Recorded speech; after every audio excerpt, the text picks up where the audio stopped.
Hello and welcome to my channel. My name is Milo. Today, the character we're going to be focusing on is Quan Chi. Now, Quan has been around for quite a long time, dating all the way back to Mortal Kombat, Mythology, Sub-Zero, and MK4. But in that time, how many fights has he actually won? Well, let's find out. First, we'll start with MK9. Near the end of the first Mortal Kombat tournament, Quan Chi appears to fight alongside Scorpion against Liu Kang. Liu Kang, of course, defeats both of them. Then, fast forwarding to the end of the second Mortal Kombat tournament, Quan Chi engages in another 2-on-1 fight. This time, he teams up with Shang Tsung against Kung Lao, but he loses that one as well. After that, he takes a more active role in the story, resurrecting Sindel and summoning a Soul NATO for Shao Kahn during the events of Mortal Kombat 3, but he is in the end defeated by Nightwolf, bumping him down to 0-3 for Mortal Kombat 9. Then, jumping to MKX, during the opening conflict of Quan Chi, Shinnok, and the other forces of the Netherrealm, attempting to capture and corrupt Earthrealm's Jinsei. Quan Chi and some of his revenants fight against Raiden and Fujin, but they lose, bumping Quan Chi down to 0-4. The next time we see him is when Johnny Cage and Sonya find his fortress, which this is a side note, but compared to his fortress in Mortal Kombat Mythologies, this thing is not a fortress. It seems more like a wizard's tower with a nice view of the Netherrealm Mountains and his laboratory located on top. But alright, back to the scene at hand.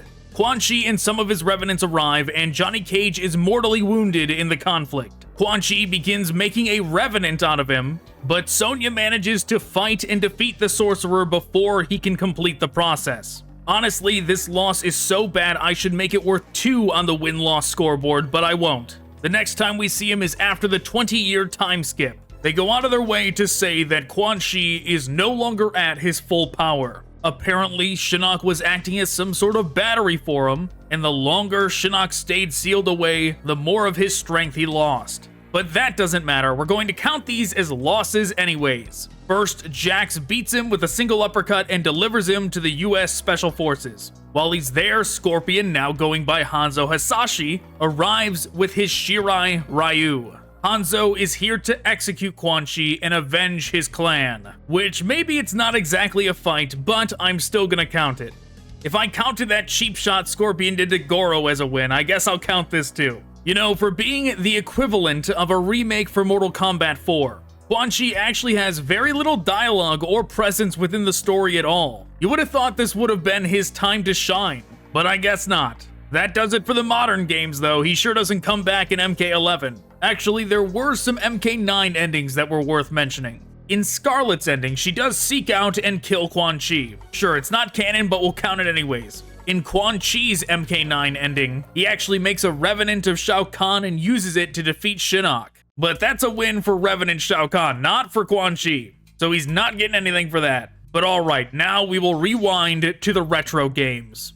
Starting with Mortal Kombat Mythologies. Mythologies, of course, is the story of Bi-Han, Sub-Zero, and his journey through the Netherrealm to acquire Shinnok's amulet. The story culminates with Sub-Zero looking like he's ready to go save Montanui, defeating not only Quan Chi, but Shinnok as well. Next up is MK4. During Baraka's ending, he impales Quan Chi, thinking he has killed him only for it to be a ploy. Quan Chi then suspends him in the air with his magic and detonates him like a bomb. While not necessarily canon, it's still cool, so I'm counting it. Then, in Quan Chi's ending, he confronts Shinnok and reveals to him that the amulet he gave his Elder God Master was actually a fake. He then uses the amulet to destroy Shinnok. Once again, not the official ending of this game, but we're counting it. He's got 2 wins. Now, in Scorpion and Sub-Zero's endings, Quan Chi is defeated in both, one resulting in him actually dying and the other resulting in him being trapped in the Netherrealm.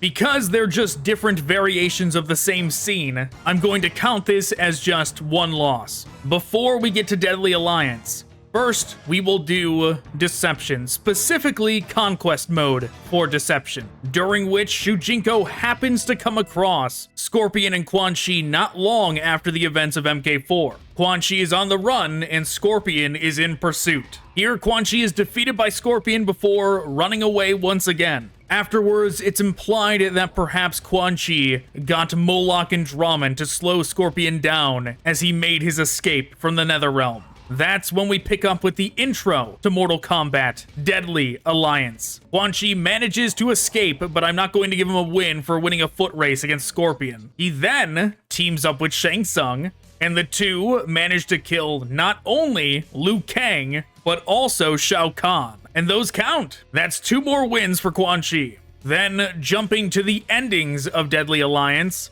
Quan Chi is featured in multiple endings, of course, whether it's Shang Tsung having the Terracotta Warriors tear him apart, or him gaining the upper hand by turning on Shang Tsung and Kano first. But considering we have an official accounting of what happened in this scene, we're going to go with that one. Quan Chi is also in Draman's ending, but it's not clear if he actually loses here. He just gets pushed into something called the Inner Sanctum Chamber, which Draman emerges purified and more like a normal human. So that's not a confirmed loss. But okay, on to the official accounting of what happened at the end of Deadly Alliance. The final 3 left standing are Quan Chi, Shang Tsung, and Raiden. What happened to the others like Jax and Kung Lao, who specifically defeated them, is not confirmed. So we're not going to give any of those to Quan Chi. But the Deadly Alliance does defeat Raiden. And immediately after, the 2 sorcerers turn on each other. Quan Chi defeats Shang Tsung as well, managing to be the last one standing in this triple threat. His victory, however, is short-lived, with Onaga appearing and walking through all they have to muster. Raiden then blows them all up in a last-ditch effort, but Onaga emerges unscathed, leaving Quan Chi at 2 wins, 1 loss for this encounter. Not that bad. Quan Chi then returns for Mortal Kombat Armageddon.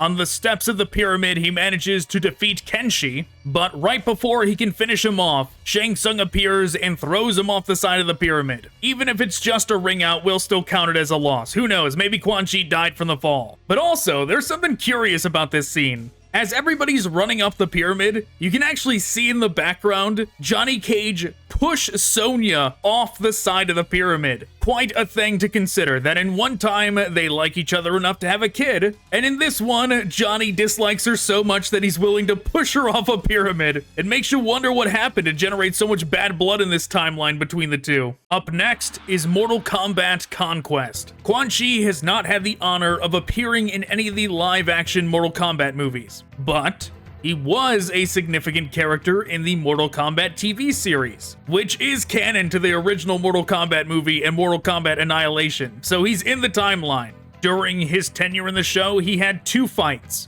One was against Shang Tsung, which I personally love this fight, but not for any reason of it being amazing choreography or anything. It's that this fight is the most egregious in the series when it comes to the show not caring about hiding whether or not it's the stunt doubles in the fights. And I'm not talking little slip-ups where you can tell, oh wait, that's not that guy, that's not the actor. No, there is long, drawn-out shots in this fight where the stunt doubles are going for it, and you as a viewer are just left going, that's not even close to the actor. I can clearly tell that's a different guy. But regardless, Quan Chi wins this one as well. Shang Tsung seemingly can't beat Quan Chi in a one-on-one straight-up fight. He can only pull it off when he gets a sneak attack and throws him off a pyramid. His other fight is against Kung Lao. The episode revolves around an elaborate plot Quan Chi has to corrupt Kung Lao, kill him, and then claim his soul. But the heroes figure out what's going on and thwart his plans before he shows up. Midway through the fight, Quan Chi realizes this and decides to give up and retreat. So that's 1 more loss for him. Up next is Mortal Kombat Legends Scorpion's Revenge. This entire plot revolves around Scorpion learning the truth about Quan Chi's deception, how he turned him into a revenant, convinced him to kill Sub-Zero, all of it. And at the end, Scorpion faces Quan Chi, defeats him, and kills him. So that's it. In the end, Quan Chi has won around 1/3 of his total fights. which might look bad, but actually for a villain, it's pretty good. But alright, if I missed any fights, or if there's another character that you would like me to do this for, let me know. Thanks for watching. Goodbye.